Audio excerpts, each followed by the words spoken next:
நம சிவாய என்பதற்கும் சிவாய நம என்பதற்கும் உள்ள வேறுபாடு தெரியுமா? அபிஷேக பிரியரான சிவபெருமானின் நாமத்தை சிவாய நம என்று அழைப்பதா அல்லது நம சிவாய என்று அழைப்பதா என்ற குழப்பம் பலருக்கும் வருவதுண்டு.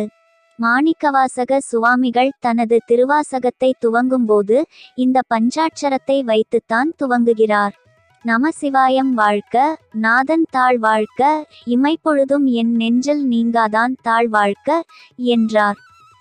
பஞ்சாட்சரம் என்பது ஸ்தூல பஞ்சாட்சரம், சூக்கும பஞ்சாட்சரம், அதிசூட்சும பஞ்சாட்சரம், காரண பஞ்சாட்சரம், மகா காரண பஞ்சாட்சரம் என்ற 5 மந்திரங்களை உள்ளடக்கியுள்ளது.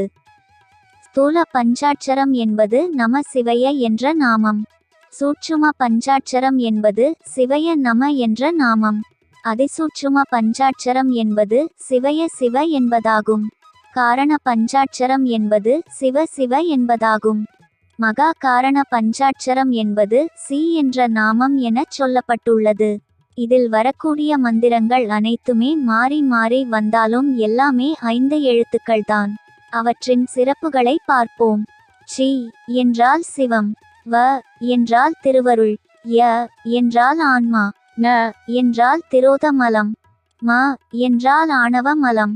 ஸ்தூல பஞ்சாட்சரம் என்று சொல்லும் நம சிவாய என்ற மந்திரத்தை சொன்னால் நமக்கு இகலோக பலன்கள் கிடைக்கும்.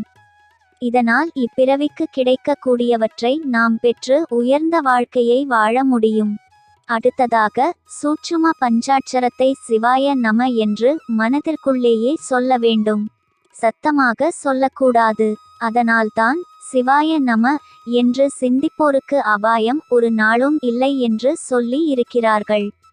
இது இம்மை மறுமைக்கு ஞான நலன்களுடன் மோட்சம் அடையும் தகுதியையும் பெற்று தரும். அதிசூட்சும பஞ்சாட்சரத்தில் சிவய சிவ என்ற நாமம். இதில் ய உயிராக கருதப்படுகிறது. சிவ இருபுறமும் இருக்கு. இதனால் சிவமாகவும் சக்தியாகவும் இருந்து நமது ஆன்மாவை காக்கக்கூடிய மந்திரம்.